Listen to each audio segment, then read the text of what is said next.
Répandez votre amour à des milliers. Dieu a dit. Le temps se met en travers du chemin de l'amour. L'amour existe alors que le temps n'existe pas. Et pourtant, ce dernier se tient sur la route de l'amour. Vous êtes débordé, vous avez tant de choses à faire. Vous devez faire telle course, puis ranger tel lieu, puis emprunter les transports en commun. Vous devez être quelque part à l'heure. Et ainsi, vous vous pressez, oubliant que ce jour appartient à l'amour.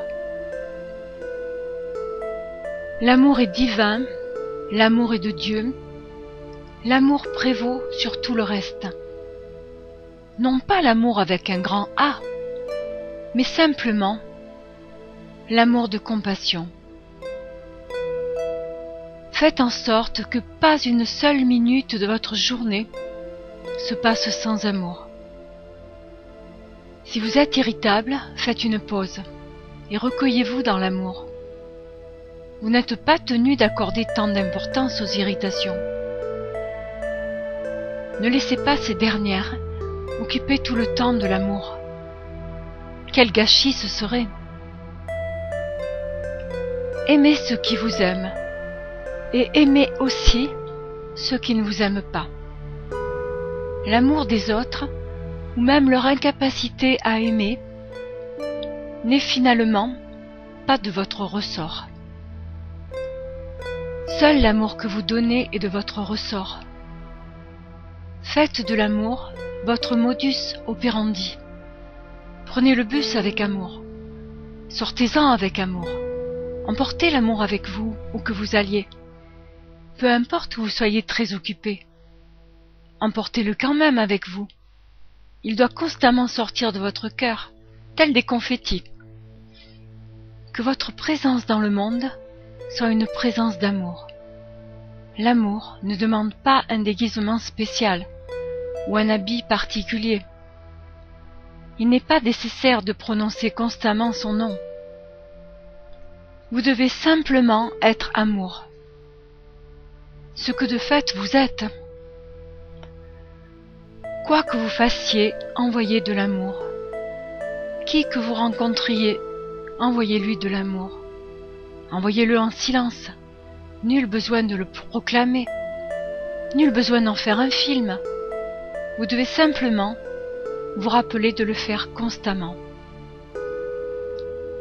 Lorsqu'il vous arrive de perdre l'amour de vue, vous vous surprenez à voir autre chose se substituer à lui, comme de l'irritation, ou peut-être une bouillonnante colère, ou alors du malaise.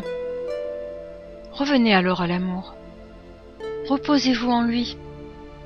Laissez-le être l'oreiller sur lequel votre cœur trouve le repos. Vous pourriez me demander des choses à tout moment, mais pendant tout ce temps, je vous ai donné de l'amour. À chaque fois que vous vous trouvez désemparé, c'est que vous vous êtes éloigné de l'amour. N'accusez pas autrui de votre manque d'amour. Je vous parle bien de votre amour et non du leur. Votre amour n'est pas supposé être prêté en gage à qui que ce soit.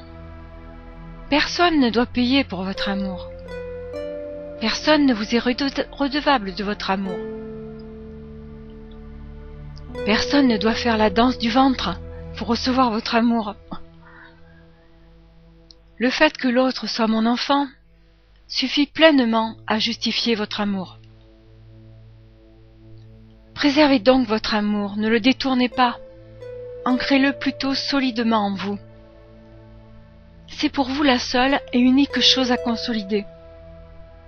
Tout le monde a droit à votre amour. Tout le monde? Vous demandez. Oui, tout le monde. Parce que tout le monde c'est moi. Et en définitive, parce que tout le monde c'est vous. Le visage que vous regardez dans votre miroir est vôtre. La beauté est vôtre, mais la détresse aussi, le mépris également. C'est votre mépris qui vous revient. Retirez le mépris de votre cœur et vous verrez moins de choses méprisables en ce monde.